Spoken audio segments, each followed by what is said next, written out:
আপনি ইউটিউবে কাজ করে থাকেন কিন্তু আপনি কোনো ভিডিওর কন্টেন্ট খুঁজে পাচ্ছেন না যে এখন আমি কি ভিডিও দেব।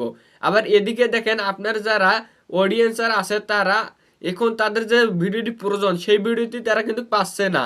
তো এখানে ইউটিউব স্টুডিওর মাঝে একটা সেটিং আছে, যে সেটিংটিতে গেলে দেখতে পারবেন আপনার দর্শকরা গত 2.5 দিনে কি ভিডিও লিখে সার্চ দিচ্ছে কিন্তু তারা পাচ্ছে না তাদের মন মতো ভিডিওটি। তো আপনার এখান থেকে একটা সুবিধা হবে, আপনারও একটি কন্টেন্ট খুঁজে পেলেন এবং আপনার অডিয়েন্সরা কি ভিডিও চায় সেই ভিডিওতে আপনি ওখানে গিয়ে দেখতে পেলেন। তো বেশি না কথা বলে আমি আপনাদের দেখাবো কিভাবে আপনার কন্টেন্টগুলো খুঁজে পাওয়া যায় এবং আপনার দর্শকরা কি কন্টেন্ট দেখতে পছন্দ করতেছে। চলুন ভিডিওটি শুরু করা যাক। তো আমি আমার মোবাইলের হোম স্ক্রিনে চলে এসেছি। তো আপনারা দেখতে পাচ্ছেন এটা হলো ইউটিউব স্টুডিও অ্যাপ।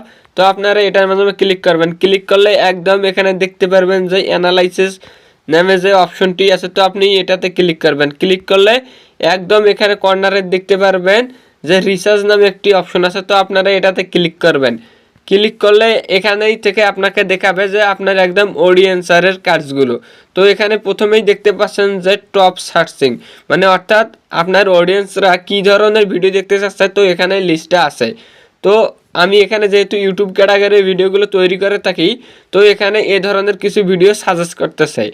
তো দেখেন এখানে থেকে প্রথমে যে টপে যে ভিডিওটি আছে, তো এই ভিডিওটি তারা আমাকে দেখাচ্ছে। এখান থেকে আপনি আরও অনেক কিছু দেখতে পারবেন। আপনাকে আমি ধীরে ধীরে দেখাই, দেখতে থাকুন। এই দেখেন এখানে নিচের দিকে দেখাচ্ছে যে শর্টসের যে ভিডিওগুলি আপনি তৈরি করে থাকেন, অর্থাৎ আপনি যদি শর্ট থেকেও কিছু ভিডিও তৈরি করে থাকেন সে সবেরও কিছু কন্টেন্টগুলো আপনাকে এখানে দেখাবে। তো চাইলেই আপনি এখান থেকে আপনার মন মতো কন্টেন্টগুলো বেছে বেছে ভিডিও ছাড়তে পারেন।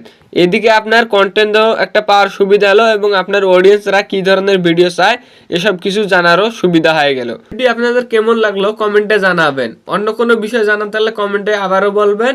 চ্যানেলে নতুন হলে চ্যানেলটিকে সাবস্ক্রাইব করে রাখবেন। আপনারা সবাই সুস্থ থাকবেন, সদা সর্বদা নিরাপদে থাকবেন। আল্লাহ হাফেজ।